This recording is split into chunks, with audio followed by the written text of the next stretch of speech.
नमस्कार दोस्तों, नारायण हरणे में मैं आज से रिएक्शन चैनल पे आ रहा हूँ। नारायण हरणे नाम से जो चैनल है वो यूनाइटेड हिंदू चैनल हुआ है और मेरा एक और चैनल मैंने शुरू किया है जो रिएक्शंस के लिए है। उसका नाम यूनाइटेड हिंदू रिएक्ट्स है। तो आप इस पर भी आइए और मैं कौन से सब्जेक्ट को चूज करता हूँ, कौन से वीडियोस आपके पास लेके आ रहा हूँ, इसमें आप मुझे जरूर सहयोग दें और लाइक, शेयर, कमेंट, सब्सक्राइब ये जरूर करें दोस्तों। किसी को भी सपोर्ट करना बहुत जरूरी होता है। अगर कोई मित्र, हमारा बंधुवर हिंदू सनातन के लिए काम कर रहा है तो निश्चल भाव से उसके काम को सराहें और जहां तक उसको हम सपोर्ट कर सकते हैं जरूर करें। जो मित्र अभी पढ़ रहे हैं या जो अभी फाइनेंशियली फ्री नहीं है वो इसे शेयर करके उन ग्रुप्स तक पहुंचा सकते हैं जहां मुझे इस चैनल को चलाने के लिए सपोर्ट मिल सकेगा। यहां आपको इतना काम जरूर करना है, हिंदू सनातन के लिए हमें आगे आना ही होगा। अभी आपने कितनी घटनाएं देखी हैं, मैं इस चैनल पर मैं अभी वो सारी घटनाओं को नहीं बताऊंगा। आपको मैं लेके जा रहा हूं मनोज मुंतशिर जी के पास। आप ये देखिए।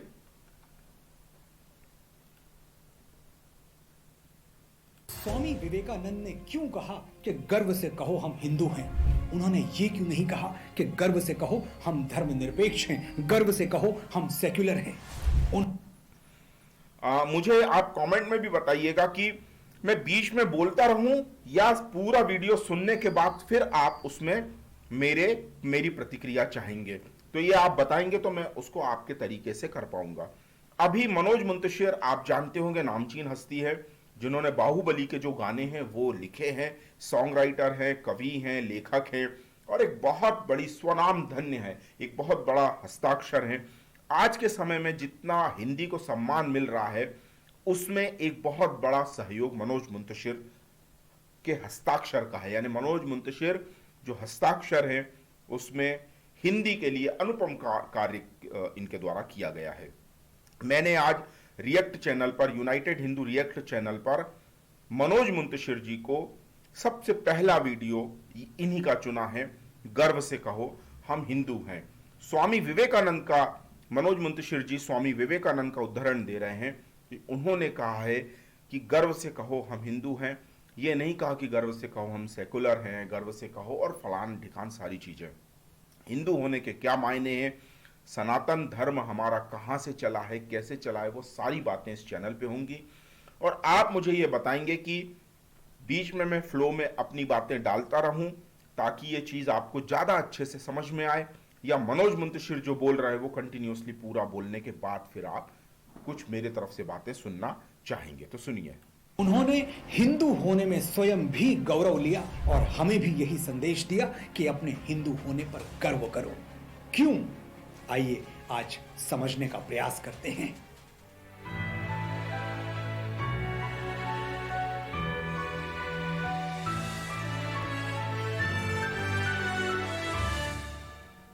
स्वामी विवेकानंद, इस नाम को किसी अनुमोदन या किसी विज्ञापन की जरूरत नहीं है, फिर भी मैं कुछ युग पुरुषों के कथन से अपनी बात शुरू करना चाहता हूं। गुरुदेव रविंद्रनाथ टैगोर कहते हैं, यदि भारत को जानना है तो स्वामी विवेकानंद को पढ़ो। महात्मा गांधी कहते हैं, स्वामी विवेकानंद जी को पढ़ने के बाद भारत के प्रति मेरी भक्ति 1000 गुना बढ़ गई। भगिनी निवेदिता कहती हैं, स्वामी विवेकानंद संघनित भारत हैं, कंडेंस्ड इंडिया। सुभाष चंद्र बोस कहते हैं, अगर स्वामी विवेकानंद जीवित होते तो आज मैं उनके चरणों में बैठा होता। जिस महापुरुष के बारे में ये सब बातें कही गई वो क्या कहते थे जानते हैं? स्वामी विवेकानंद कहते थे, गर्व से कहो हम हिंदू हैं। सर्वधर्म संभाव में विश्वास रखने वाले विवेकानंद, भारत भूमि को दुनिया के हर धर्म की शरणस्थली मानने वाले विवेकानंद ने यह क्यों नहीं कहा कि गर्व से कहो हम धर्मनिरपेक्ष हैं, गर्व से कहो हम सेक्युलर हैं? उन्होंने हिंदू होने में स्वयं भी गौरव लिया और हमें भी यही संदेश दिया कि अपने हिंदू होने पर गर्व करो। क्यों? आइए आज समझने का प्रयास करते हैं। हिंदुत्व क्या है? हिंदुत्व क्या है, ये जानने से पहले ये समझ लीजिए कि हिंदुत्व क्या नहीं है। हिंदुत्व हिंदुइज्म नहीं है। हिंदुइज्म 19वीं सदी के मध्य में अमेरिका में इज्म ये एक सफिक्स है, एक प्रत्यय जिसका इस्तेमाल रैडिकल उग्र धारणाओं के लिए किया जाता था। ये एक अपमानजनक शब्द हुआ करता था। इस शब्द से ही उग्रवाद की गंध आती है, एक्सट्रीमिज्म की बू आती है। आमतौर पे इज्म का प्रयोग कहां होता है, देखिए, Marxism, fascism, communism, secularism, socialism, communalism इत्यादि। इज्म का अर्थ है वाद। वाद यानी एक थ्योरी, एक धारणा, एक सिद्धांत जो कुछ लोग सही समझते हैं, जरूरी नहीं कि वो सबके लिए सही हो। जहां वाद है वहां प्रतिवाद भी होगा, उस धारणा का विरोध भी होगा।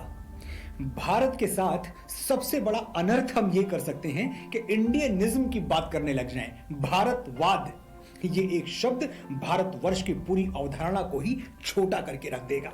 इसलिए हम इंडियननेस की बात कर सकते हैं, भारतीयता की बात कर सकते हैं, लेकिन भारतवाद जैसा शब्द कभी प्रयोग नहीं किया जाता। अब त्रासदी यह है कि बड़ी आसानी के साथ हम हिंदुत्व को ट्रांसलेट करके हिंदुइज्म लिख देते हैं। हिंदुत्व अपने आप में एक पूर्ण शब्द है, इसे किसी अनुवाद की कोई जरूरत नहीं है। हिंदुत्व हिंदूवाद नहीं है। हमारा किसी के साथ कोई विरोधाभास नहीं है, कोई झगड़ा नहीं है, हम उग्र नहीं हैं, बल्कि हम स्वयं में संपूर्ण हैं। इसलिए आज के बाद हिंदुइज्म कह के हम हिंदुत्व को छोटा नहीं करेंगे। ये बात हमें गांठ बांध लेनी चाहिए। Hey, it's John Howell here, and I've created a brand new trading course called Crush the Market. This is the 12th. Hindu धर्म है, रिलीजन नहीं, राइट? यहां भी वही गलती हुई, धर्म को ट्रांसलेट करके रिलीजन लिख दिया गया। क्या अंतर है रिलीजन और धर्म में, ये समझते हैं। रिलीजन एक पंथ है, पूजा पद्धति, जैसे रोजा रखना, नमाज पढ़ना, सैक्रामेंट्स फॉलो करना, चर्च जाना, संडे मास अटेंड करना। ये सब किए बिना आप रिलीजियस नहीं हो सकते। क्या नमाज पढ़े बिना और कुरान पर ईमान लाए बिना कोई मुसलमान हो सकता है? नहीं। क्राइस्ट और बाइबल पर विश्वास किए बिना कोई क्रिश्चियन हो सकता है? नहीं। लेकिन भगवत गीता को ना मान के भी आप हिंदू हो सकते हैं। ब्रह्मा, विष्णु, महेश, राम, कृष्ण, दुर्गा और काली में विश्वास ना रख के भी आप हिंदू हो सकते हैं। चारवाक के सिद्धांत में विश्वास रखने वाले हिंदू ईश्वर और आत्मा को झूठ मानते हैं, किसी बात पर विश्वास नहीं रखते, लेकिन फिर भी वो हिंदू हैं। उन्हें हिंदू समाज ने अछूत या अधर्मी नहीं माना। यानी हिंदुत्व तो पूजा पद्धति नहीं, जीवन शैली है, और जीवन शैली ही धर्म है। धारयति इति धर्मः, जो धारण करने योग्य हो वही धर्म है। और क्या है धारण करने योग्य? इतना अच्छा समझा रहे हैं, मुझे तो नहीं लग रहा है कुछ समझाने की जरूरत है। बस यही है कि जो हम ट्रांसलेट कर देते हैं रिलीजन में और हिंदुइज्म में, इज्म विज्म ये एक व्यक्ति से शुरू होने वाली चीजें होती है। तो हिंदू धर्म जो है वो व्यक्ति से जो शुरू होने का कोई सवाल ही नहीं उठता। राम है, कृष्ण है, लेकिन वो भी किसी और पद्धति को आगे मान रहे हैं, उसी को सनातन काल से जो चला आ रहा है, राम भी उसी को ही फॉलो कर रहे हैं। हम ये नहीं कह सकते कि राम से हिंदू सनातन की शुरुआत हुई। वो तो अपने पिता को आदर्श मानते थे, उनके पिता को। तो यहां यही बात है ना, हिंदुइज्म ना कोई वाद है ना कोई प्रतिवाद है, और रिलीजन में कोई पूजा पद्धति है, किसी व्यक्ति को या तो पैगंबर मानते हैं या उसे आदर्श मानते हैं या देवतुल्य मानते हैं, तब वो रिलीजन बनता है, पंथ जिसे कहते हैं। हिंदू धर्म में ऐसा कुछ नहीं है, एक व्यक्ति से ये चीज शुरू नहीं हुई है। आइए, मनुस्मृति में 10 तत्व बताए गए हैं जो हमें सनातनी या हिंदू बनाते हैं। धृति, क्षमा, दमोस्तेयम, शौचमिंद्रिय निग्रह, धीर विधा, सत्यम, क्रोधा, दशकम धर्म लक्षणम। धैर्य, क्षमा, अस्तेय यानी चोरी न करना, संयम, इंद्रिय निग्रह यानी इंद्रियों के वश में न रहना, विद्या, सत्यक, शौचम यानी पवित्रता, और अक्रोधम यानी क्रोध न करना। ये सब जिसके अंदर है वही हिंदू है, वही सनातनी है। क्या इन 10 तत्वों में कहीं आपको मंदिर जाना या तीर्थ यात्रा करना या किसी विशेष भगवान में विश्वास करना या किसी विशेष पूजा पद्धति का पालन करना, किसी विशेष पुस्तक का पाठ करना, ऐसी कोई भी शर्त रखी गई है? अगर ऐसी कोई शर्त रखी गई होती तो हिंदू भी धर्म ना होकर पंथ होता, रिलीजन होता। ये 10 तत्व, 10 गुण जो मैंने गिनवाए, क्या ऐसे हैं जिनका पालन किसी मुसलमान, सिख, ईसाई, पारसी को नहीं करना चाहिए? ये सद्गुण हैं, जो भी इन्हें धारण करेगा उसका भला होगा। बात इतनी सीधी सी है।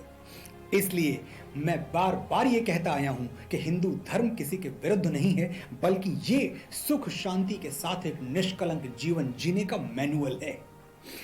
धर्म की एक और झांकी देखिए।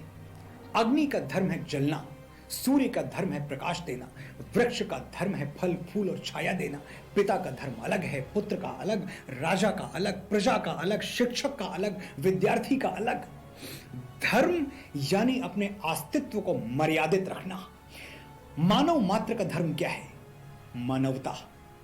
11 सितंबर 1893 को स्वामी विवेकानंद ने शिकागो की धर्म संसद में हिंदू धर्म को मानव धर्म कहा था, और स्वामी जी का ये एक वक्तव्य हिंदू धर्म के विशाल हृदय की, उसके अंदर निहित मानव प्रेम की, करुणा की पुरजोर गवाही देता है। संत तुलसीदास मानस में लिखते हैं, परहित सरिस धर्म नहीं भाई, पर पीड़ा नहीं सम अधमाई। यानी परोपकार से बड़ा कोई धर्म नहीं है और दूसरे को पीड़ा देने से बड़ा कोई अधर्म नहीं है। ये है हिंदू धर्म की सरलतम परिभाषा, वन लाइन डेफिनेशन। और आसानी से समझना चाहें तो गीतकार शैलेंद्र ने एक फिल्मी गीत में धर्म की बड़ी सुंदर व्याख्या दी है। किसी की मुस्कुराहटों पे हो निसार, किसी का दर्द मिल सके तो ले उधार, किसी के वास्ते हो तेरे दिल में प्यार, जीना इसी का नाम है। मिटे जो प्यार के लिए वो जिंदगी, जले बहार के लिए वो जिंदगी, रिश्ता दिल से दिल के एतबार का, जिंदा है हमी से नाम प्यार का, कि मर के भी किसी को याद आएंगे, किसी के आंसुओं में मुस्कुराएंगे, जीना इसी का नाम है। ये विचार, सबके दुख में रोने और सबके सुख में हंसने का ये सुंदरतम सिद्धांत दुनिया को हिंदू धर्म की सबसे बड़ी देन है। जिस दिन हम पूरी तरह धर्म निरपेक्ष हो जाते हैं, हिंदू धर्म से विमुख हो जाते हैं, मानव धर्म भी हमारे हाथ से छूट जाता है। यहां मैं आपको थोड़ा सा क्लियर कर देता हूं। भारत में धर्म निरपेक्षता को बहुत बड़ी चीज माना जाता है, जबकि धर्म निरपेक्षता कोई चीज नहीं है। कोई यदि है तो पंथ निरपेक्षता है। धर्म निरपेक्षता तो अधर्म है। आप कैसे किसी धर्म से निरपेक्ष हो सकते हैं? धर्म यानी आपका एक भाई होने के नाते क्या धर्म है, एक मित्र होने के नाते क्या धर्म है, परिवार का मुखिया होने के नाते क्या धर्म है, राजा होने के नाते आपका क्या धर्म है, यदि आप किसी कंपनी में, कारखाने में काम कर रहे हैं तब आपका क्या धर्म है। धर्म मतलब काम। तो हम उसको निरपेक्ष कैसे हो सकते हैं? ये मुझे तो ये इस तरह से जो मिलावट की गई है, ये मिलावट से ही मुझे परहेज है। ये मिलावट क्यों की गई है? किस तरह की एक शैतानी है ये कि हमारी चीजों को रास्ते से, उन्हें ऐसा लगता था कि ये चीजें अगर लोगों के सामने इसी तरह से आई तो हम अपनी जो झूठ फैला रहे हैं वो नहीं फैला पाएंगे। इसलिए धर्म के साथ धर्म निरपेक्षता कर दिया, जबकि वो पंथ निरपेक्षता होना चाहिए, जो कि मैं आगे के वीडियो में बताऊंगा। पंथ निरपेक्षता पर तो बहुत बड़ा वीडियो बनाया जा सकता है, मैं इसमें ज्यादा इसे लंबा नहीं करूंगा। तो आप ये समझ के चलिए कि धर्म निरपेक्षता जैसी कोई चीज नहीं है। ये एक मिलावट है जिसे हमें इसे दूर करना है। हम मानव बने रहें, इसलिए स्वामी विवेकानंद ने जोर देकर कहा, गर्व से कहो हम हिंदू हैं। हिंदुत्व, धर्म निरपेक्षता। 1976 से पहले हमारे संविधान में सेकुलर शब्द नहीं था। ये शब्द इमरजेंसी के दौरान जोड़ा गया, उन दिनों जब लोकतंत्र की धज्जियां उड़ी हुई थी। संविधान में कितना बड़ा मजाक किया गया है भारत के संविधान के साथ राजनीतिक पार्टी ने, पार्टी कह लो, पार्टियां कह लो, राजनेताओं ने, जो भी कह लो, उस समय जो भी जिम्मेदार थे, कितना बड़ा मजाक किया गया। आइए सुनिए आप। अचानक 42वां संशोधन लाया गया और रातों रात धर्म निरपेक्षता का क्लॉज जोड़ दिया गया। ये रातों रात हुआ है, इसके लिए कोई पार्लियामेंट नहीं बुलाई गई, सभा नहीं बुलाई गई, कोई वाद विवाद नहीं हुआ, बहस जिसको बोलते हैं, संसद में कुछ नहीं हुआ। रातों रात ये चीज ये एक तरह से छलावा किया गया है और रातों रात किया गया है। संविधान बनने के साथ ही यह निश्चित हुआ था कि संविधान का प्रीएम्बल कभी नहीं बदलेगा, उसमें कुछ भी जोड़ा या घटाया नहीं जाएगा। लेकिन इमरजेंसी के दौरान लोकतंत्र के सभी स्तंभ ध्वस्त कर दिए गए थे, सवाल पूछने वाली आवाजों को जेल में ठूस दिया गया था, सब कुछ मनमाने तरीके से हुआ और हम सेकुलरिज्म का शिकार हो गए। सेकुलरिज्म का मतलब क्या है? यही कि राष्ट्रीय मुद्दों पर धार्मिक हस्तक्षेप स्वीकार नहीं होगा। इससे ज्यादा बेतुकी बात कोई और हो नहीं सकती, क्योंकि यूरोपीय देशों की तरह भारत में कभी चर्च ने पार्लियामेंट को कंट्रोल किया ही नहीं। जो मर्ज था ही नहीं उसकी दवा दी गई, क्योंकि इसमें डॉक्टर का फायदा था, उसकी दवा बिक रही थी। कितनी अच्छी बात की गई है, जो मर्ज था ही नहीं, यानी जो बीमारी थी ही नहीं भारत में, उस बीमारी को ठीक करने के लिए दवा दी गई। और जाहिर सी बात है वो अपना एक्शन रिएक्शन तो दिखाएगी। उस दवाई ने, जो बीमारी है ही नहीं, वो दवाई अगर दी गई है तो आपको प्रॉब्लम तो आनी ही है। यही प्रॉब्लम भारत में आज आ रही है। किसी को भी हम बोलें कि अगर हिंदू धर्म की बात करते हैं तो उसको यहीं से नाक भौं से कोड़ने लगती है, क्योंकि धर्मनिरपेक्षता की चाशनी घोट घोट के ऐसी पिलाई गई है कि धर्म शब्द ही उसके लिए अधर्म हो गया है। धर्म शब्द ही अधर्म हो गया है।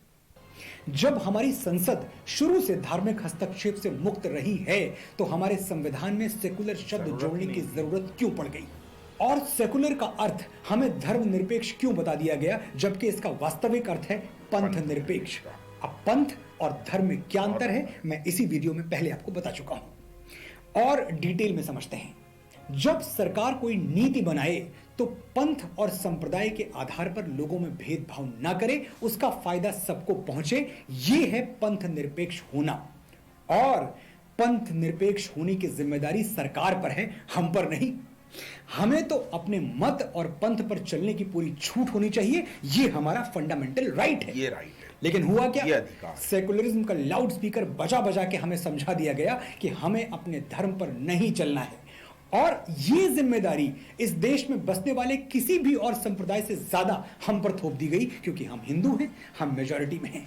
हमारा काम है सबको खुश रखना, चाहे इसके लिए हमें अपने स्वाभिमान से समझौता क्यों ना करना पड़े, अपना धर्म ही क्यों ना छोड़ना पड़े। धर्मनिरपेक्ष होना कितनी बड़ी दुर्घटना है, मैं आपको बताता हूं। धर्मनिरपेक्ष यानी धर्म से विरक्त, धर्म से टूटा हुआ, धर्म से अलग, धर्म से विमुख। तो अगर मैं थोड़ी देर के लिए मान लूं कि मैं धर्मनिरपेक्ष हूं, तो इसका मतलब यह हुआ कि हिंदू धर्म के मूलभूत सिद्धांत मेरे लिए कोई महत्व नहीं रखते। आज से मैं धर्मनिरपेक्ष हूं, यानी मैं वसुधैव कुटुंबकम का सूत्र नहीं मानता। सारी धरती मेरा परिवार है, यह मान्यता मुझे छोड़नी पड़ेगी। सर्वे भवन्तु सुखिनः, सर्वे सन्तु निरामया, सब सुखी हों, निरोग हों, सबका कल्याण हो, ये भावना भी मुझे त्यागनी होगी, क्योंकि मैं धर्मनिरपेक्ष हूं। विष्णु पुराण में बताई गई भारत की व्याख्या भी मेरे लिए व्यर्थ हो गई, जो ये कहती है कि उत्तरम यत् समुद्रस्य हिमाद्रैश्चैव दक्षिणम वर्षम तद भारतम नाम भारती यत्र संततिः।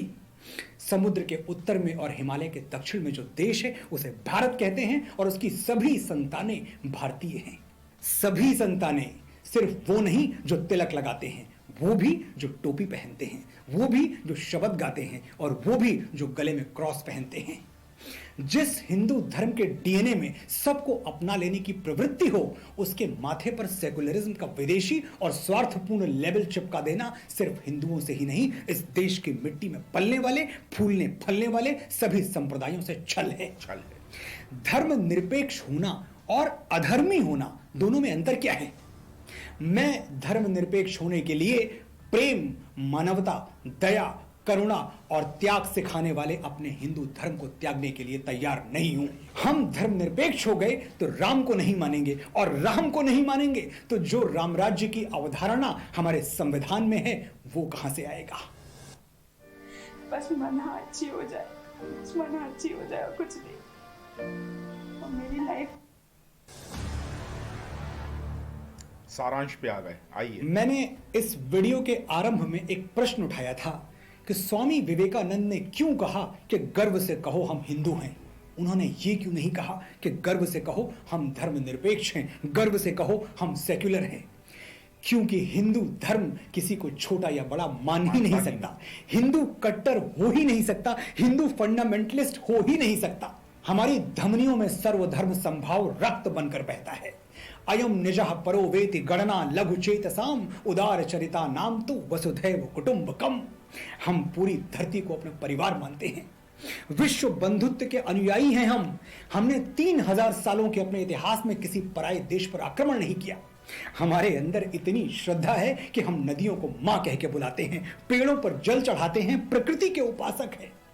जड़ चेतन जल जीव नभ सकल राममय जान। हम मानते हैं कि सब में राम का अंश है। हम स्त्री को देवी मानते हैं। जिस मनुस्मृति की निंदा अज्ञानतावश की जाती है उसी में लिखा है, यत्र नार्यस्तु पूज्यन्ते रमन्ते तत्र देवता, यत्र तास्तु न पूज्यन्ते सर्वास्त त्रफला क्रिया। जहां स्त्री को मान दिया जाता है वहां देवता वास करते हैं, और जहां स्त्रियों को सम्मान नहीं दिया जाता वहां किए गए सारे अच्छे कर्म भी निष्फल हो जाते हैं। हमने किसी को संत कहते हुए उसका कुल, वंश और जाति नहीं, योग्यता देखी। संत रैदास और संत कबीर का जन्म किन जातियों में हुआ था हम सब जानते हैं। जाति न पूछो साधु की, पूछ लीजिए ज्ञान, मोल करो तलवार का, पड़ा रहन दो म्यान। हमने किसी को अपना धर्म न मानने पर दंडित नहीं किया। सहिष्णुता हमारी पहचान है।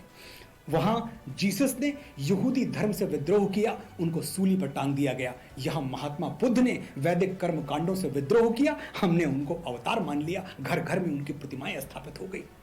हमारा चिंतन स्वतंत्र है, हमारा प्रेम सबके लिए है, हमारी बाहें सबके लिए खुली हैं। स्वामी विवेकानंद हिंदू धर्म की आत्मा से परिचित थे, इसीलिए कहते थे, गर्व से कहो हम हिंदू हैं। मैं भी जीवन भर स्वामी जी का ये अमृत वाक्य दोहराता रहूंगा और रग रग हिंदू मेरा परिचय गाता रहूंगा। भारत वर्ष की जय, मेरे सनातन धर्म की जय। क्या बात है, क्या बात है। मुझे नहीं लगता इस वीडियो में मुझे अब और कोई लंबा करने की इस वीडियो को जरूरत है। आपने सारी बातें मनोज मुंतशिर जी की सुन ली है, और 101% सही है। धर्मनिरपेक्षता का अर्थ ही अधर्म है। राम राज्य की जो कल्पना है धर्मनिरपेक्षता के कारण वो पूरी छोड़नी पड़ेगी। तो हम तैयार नहीं है, ये हमें फैसला करना है। राम राज्य की अवधारणा को धर्मनिरपेक्षता की सूली क्या हम चढ़ाएंगे? नहीं। सपोर्ट करो दोस्तों, लाइक शेयर कमेंट करो, और ज्यादा से ज्यादा दोस्तों तक पहुंचाओ। जो सपोर्ट कर सकते हैं वो सपोर्ट करें, जो नहीं कर सकते हैं वो ऐसे ग्रुप्स में शेयर करें जहां से मेरे चैनल को सपोर्ट मिल सके। बैंक डिटेल और मोबाइल नंबर मैं आपको बता रहा हूं 9200114611 है। ये इसी नंबर पर आप गूगल पे, फोन पे और पेटीएम के माध्यम से सपोर्ट कर सकते हैं। Thank you very much.